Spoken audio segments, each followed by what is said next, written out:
If you're the type of person to practically destroy your life, your social relationships, your health, lose sleep, everything over school/academics, then this book is for you.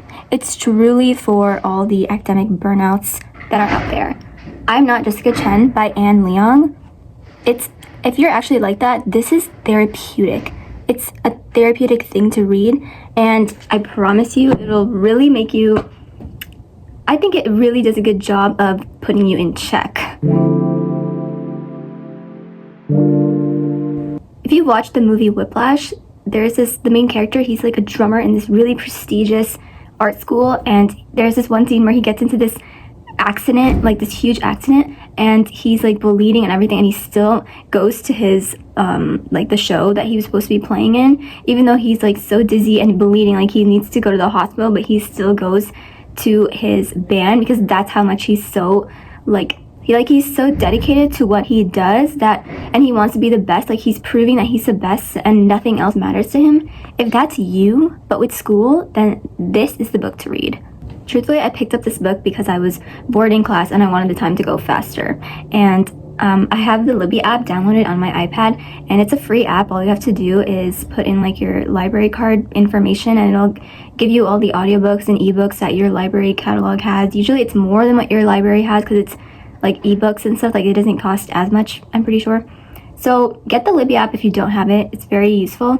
And I got this book, and I remember hearing about this book before, but I wasn't totally convinced that I was going to read it because I read the synopsis and I didn't think I would like it because it involves like some magic type situations in real life. And don't get me wrong, I love a good fantasy novel with magic and, you know, some of the most unrealistic stuff ever. But when it comes to contemporary novels and magic in those, something about it just doesn't sit right with me. But this book does a really good job of making it seem unrealistic at all.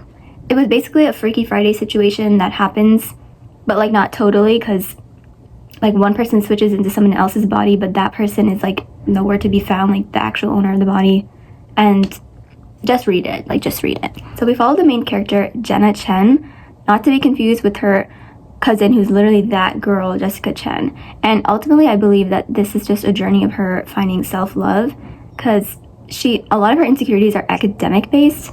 So she has to like really go about, this whole book is about her understanding why she feels this way, because her whole personality stems from, or her whole self-esteem stems from doing well in school. And this was such a relatable thing because I also felt that for so long, and I think it's almost a default trait that a lot of first generation kids have to deal with. So this book is like academic validation meets academic burnout meets first generation student. If any of those words describe you, pick this up. I definitely suffer from academic validation, especially more so when I was in high school, like towards the end of my high school years and the beginning of my college experience. And I think it's almost like a default character trait that a lot of Asian kids have. I can't speak for other races, but I know for sure it's like a big part of like the Asian culture almost. Like, personally, I'm South Asian, and the main character in this book is Chinese, so she's East Asian, so I was able to like see like the overlap, like, okay, yeah, this is a very Asian thing. Even like the way her parents were and stuff like that, it was like very similar. And even societally, Asian kids are they're like known to be very studious, like the smart, nerdy kid. Stereotypes have like an element of truth to it, which is why they become so popular. And obviously there's exceptions, but exceptions don't break the rules. Asian culture is very much like doing good in school. Like, that's kind of like a part of it. Like, doing really well in school and getting into like Ivy Leagues and a high paying job, well respected, super honorable. Like, you can't just get any regular job. It has to be something that pays really well and something that's really like well respected. Like, it's all about status, because that's what brings honor to your family. Like, you have to bring honor to the family name. My honor. And so Jenna is no different from this, and her parents have expectations on her. Along with that, she has her own expectations on her, and I can't blame her for feeling the way that she does because of all these circumstances that have made her into who she is. There's this one quote from the book that I think really sums up the two cousins really well. Jessica Chen has always been a natural. She was born the best, while I spent my entire life trying to just be good, and I failed even at that. So this is like right in the beginning of the book, and Jessica or Jenna works her whole life basically trying to get into Harvard, and she gets a rejection letter, and that same night she has to go to a family dinner with Jessica, and obviously Jessica gets in because she's that girl. And they're having like this sit down where I guess the Harvard acceptance letters come out on the same day. I clearly don't know. So they're asking her like, oh, like Jessica got accepted. Jenna, did you get accepted too? And they put her on the spot, and I felt, oh my god. The second hand, like, somebody had to save her. And I don't know why people do this when somebody is very obviously like trying to change the subject, or like not really wanting to talk about this, because she was like, oh, I don't know, like, or she was like really trying to like avoid it, like it was very obvious, and they were still like, oh, open it right here in front of us. You're joking. That bugged me so much. And then of course, like, she has to be like, I didn't get in, and then they're like, oh, let's just eat dinner now. Like, oh my god, how could you do that? After that whole situation happens, she comes back home and she's having this conversation with her parents, and they're talking about her like rejection. And not only that, but I guess she got rejected by all these other Ivy Leagues too. And so she has this conversation with her dad where he's like, he says this, just look at your cousin Jessica, he says, shaking his head hard. You two came from the same family, attend the same school, are the same age. She's managed to get into Harvard and what is it, 5 other Ivy Leagues? Maybe you should learn from her. Oh my god. I hate when parents compare kids to cousins, because I've seen firsthand how bad it is. Like, thankfully my parents don't do this, but I feel like this is such an Asian thing. Like, why do Asian parents do this? Like, don't compare your kids to other kids you might know, like family, friends, or even cousins, because you're going to ruin relationships. I promise you, like, you'll ruin relationships, and it'll happen subconsciously. Because even in this book, the 2 cousins actually, like, they're good friends. Like, they even tell each other, like, oh, you're my favorite cousin. Like, at the end of the book, they have this moment that's really cute, and they're like, you're my favorite cousin. So, like, it's obviously, like, they get along and they like each other. Like, they grew up together. And the parents, by them doing this, like, hopefully they're not doing this intentionally, but you're really causing a rift between them. Like, it's begging to happen. Because when you tell someone like, oh, you should be like this person more and more, like, they're so much better, I don't know why you can't do this, like, it sucks to hear that, especially from your own parents. And now you're subconsciously going to start to not like them, which can ultimately lead into resentment. And then that other person, or like the cousin, is going to be like, well, why are you acting like this towards me? And like, the bond is broken. So like, don't do that. Like, this pisses me off so much when parents do this and they compare their kids to other people. Like, especially, like, you don't even know them that well. Like, you don't know what this kid is really like outside of like their outside appearance, like what they're showing to you. There's this other part in the book where they're talking about where Jenna is talking about how trying against like naturals, or like, you know, geniuses, is just not enough, and whether it's even worth it to like go up against somebody like that, which is like Jessica.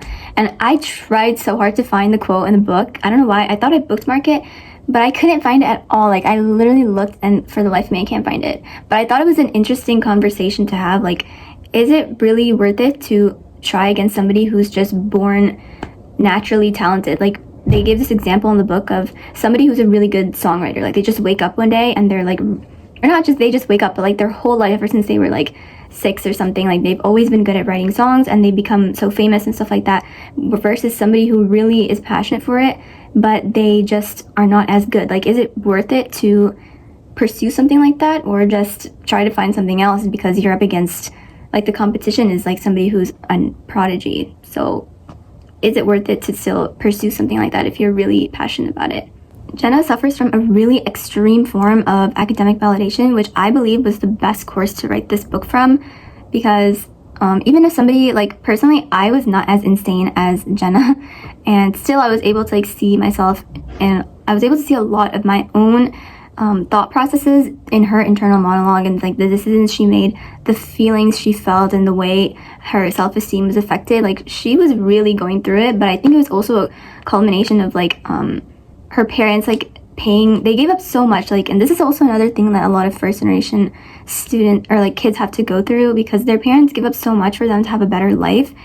And like in this book, her parents, they live in a smaller home, they don't have the best clothes, they don't go on vacations and stuff, because all that money goes into like tutoring and paying for extracurriculars, paying for like their high school that they go to, which is like a really prestigious like academy. Like, the tuition was like $20,000.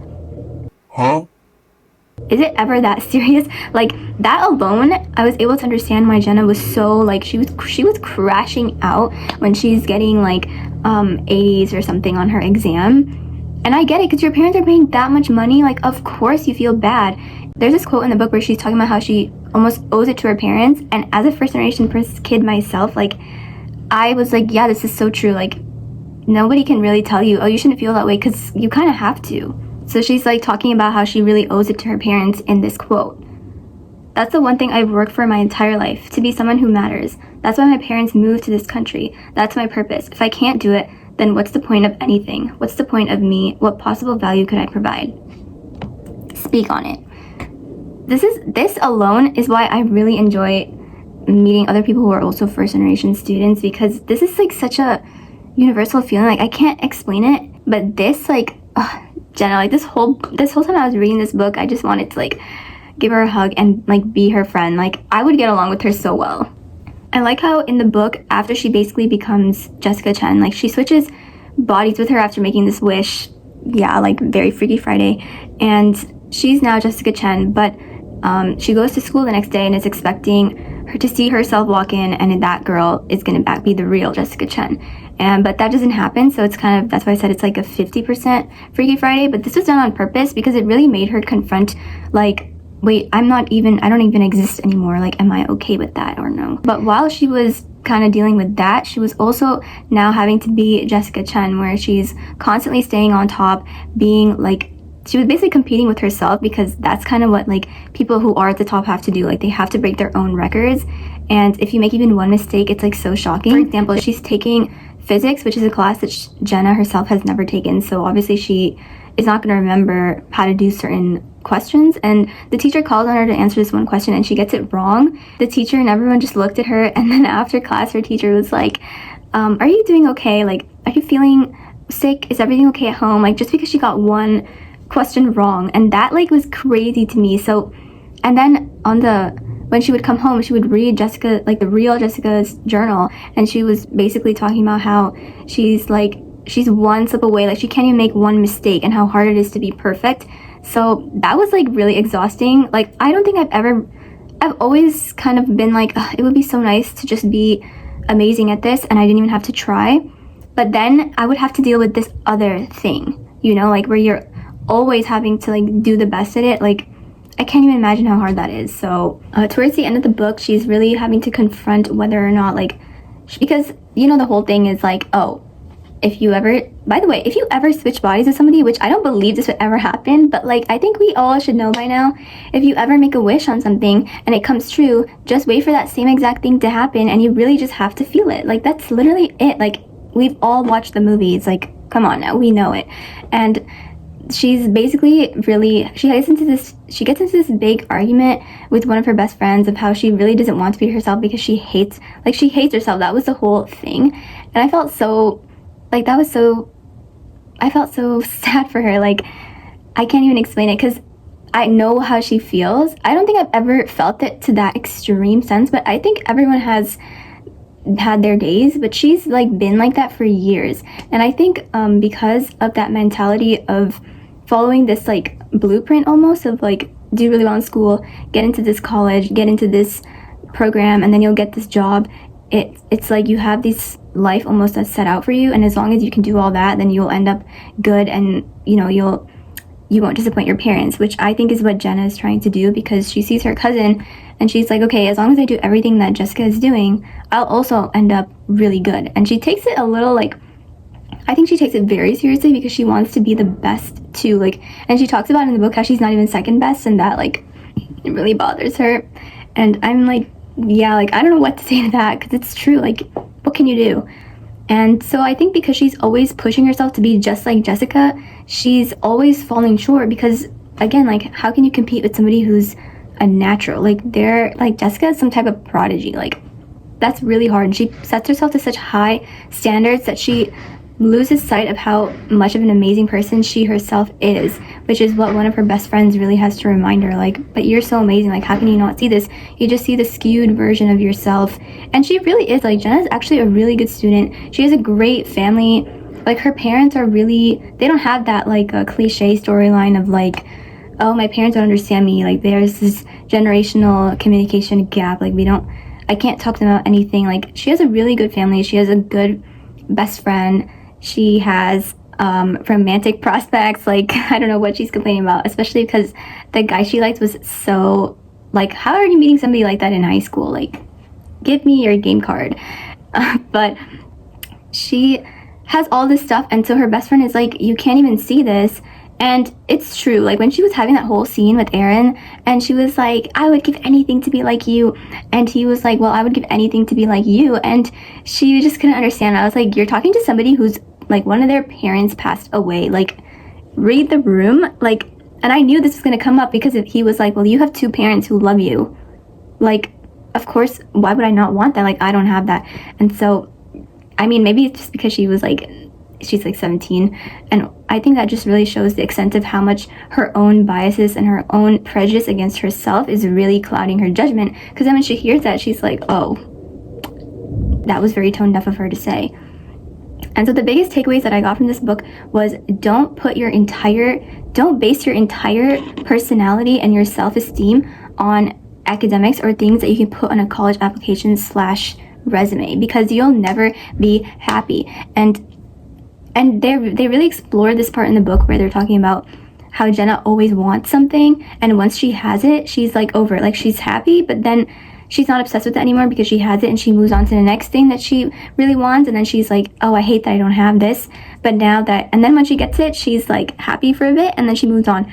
And so that part is really like, that part really hits, because I think a lot of people go through that, and I see that all the time, and I have to even tell myself to not fall into that trap, because you're going to spend your whole life not feeling happy, never truly feeling content, because that's all like life is about, is to be at peace and content with yourself. Because if you don't have those things, like even if you end up getting into whatever Ivy League, getting this super like 6-8 figure paying job, and you become some billionaire and everyone loves you, if you don't like take the time to look around and be like, I have all this stuff and I should be happy, like not even just material things, but like just like having a good eyesight. Like I think about that a lot because I wear contacts, and when I wake up in the morning, like sometimes it really hits me like, oh my god, my eyesight is so bad, but still I'm glad that I'm not blind, at least, because then I wouldn't be able to see, like I wouldn't be able to see the sky, and if I couldn't see the sky, I would be so, oh my god, it would ruin me. And Oh my god! because of like my major, I've taken a lot of brain classes like about the brain, so we always have to be learning about vision, and vision is crazy. Like how much stuff goes into it is insane. Like just having good eyesight is something I take for granted a lot of times, and I always think about it like every now and then, because when I wake up and I can't see the clock and it's like 5 feet away from me, and I'm like, oh my god, like it would be so nice to have like 20/20 vision, but at least I'm not blind. So just like small things like that, it's really good to just like keep yourself in check and remember all the stuff that you have, which is why Hope Core TikTok videos are just like, I'm glad people make those types of videos, because it really like humbles you, I feel. And I like how in the end, because there's no like real Jenna Chen, her actual friends and even her own parents are like forgetting her. And this part in the book where she can't go home to her parents, and her parents are like, why are you here, and stuff like that's so sad, because oh my god, if that happened to me, like I would never want to be anyone else if it meant that I couldn't, like my parents would not be able to like just be with me and remember that I'm their daughter, or like my family would forget me. Like that's basically what happens to her. And so she's like that, when that part happens where her parents like completely forget her, and her best friend, like everyone forgets her, they are like forgetting about the type of, because she's like an artist, and so her like work is going away too, and that's when she really has to confront herself of like, oh my god, I miss who I am, and like I need to go back. Like I think for me, if I was in this situation, I would have wanted to be myself again once I couldn't go back home, like to my own home, my own room with my own parents and my own family and my own friends. Like that would have done it, because I'm not trying to get to know some new people, even if they're amazing, but like they're not my friends, like they're not my people, they're not my family. Nobody can ever replace that.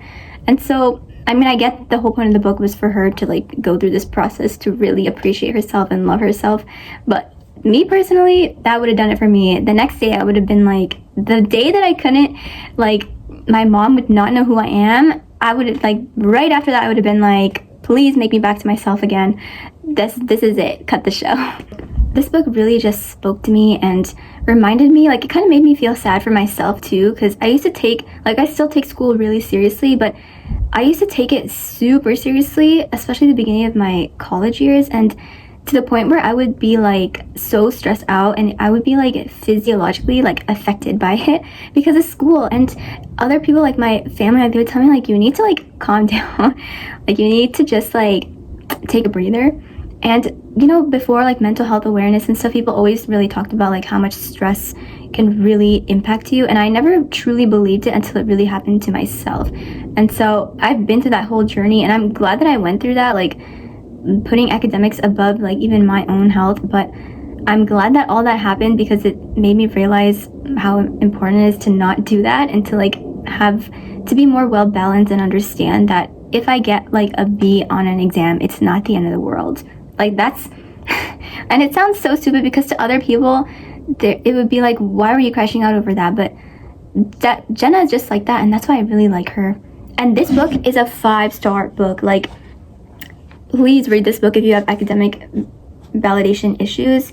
Maybe it won't totally go away, because even now, like, I still feel like I kind of have it, but it's a good reminder, and everyone needs that. Like, it's just a good reminder to remember, like, if this doesn't happen, it's not the end of the world. So please read this book if you have it, and let me know if you've ever crashed out so hard, like, and it made you just realize, like, oh my god, what am I doing to myself? Like, it was that moment in the plot where that happened to me, and then this happened to her too. And so I just felt like I was her older sister, like watching her go through this. And I'm glad that she came out towards the end and was like, I need to be better. Like, really, that's what it is. This whole thing is just a self-love thing, and I would gift this book to people I know who actually have these problems. So yeah, I rated this book 5 stars. I was not expecting it, because I'm actually very picky with rating. Like, I would not give something 5 stars unless I'm like obsessed thinking about it, and like it basically consumes me. But that's kind of what happened. Like, I read this book in like basically a whole day, I would say, like maybe like 5 hours. But it was because I just had to keep reading, and when a book has me so bad, like it has me down bad like that's how I know it was really good. Okay, this is very much a side note, but I really just have to say that I loved the descriptions of the type of food that Jenna would eat, and that even like her mom and her aunt, like, they would make, like that part of involving the Chinese culture. Like, I really liked that the author added that in, because it made it feel so real. And I also just love Asian food. Like, Asian food is amazing. I no ifs, ands, or buts, and I need to find somewhere that has halal Chinese food so I can eat it, because all the descriptions sounded so good. I was like searching up the names of the foods into Google and seeing like what it was, because it all sounded so amazing. And this part, I remember in the book, Jenna was talking about how she really missed like her mom's cooking, and that was like, that part hit. That's why, again, if this happened to me, I could not do it, because I could not eat my mom's food. I couldn't eat my dad's food. Like, my parents, like, I don't know, I understand why it took her so long, because she had to go through this like character development arc, but still, like, I cannot give that up. Like, eating my own food that my parents make so well, like, also, if you know any like Chinese places that are halal, so I can actually enjoy and eat, because Panda Express is not, like, I know that's not it, because I've eaten halal Thai food, and that has literally changed my life. Like, I didn't even know these flavors existed. Like, I couldn't even describe what I was tasting, and usually I'm pretty good at it, because South Asian food is really good and it has a lot of like seasonings, so I can like taste it. But this, I was like, what even are these? Like,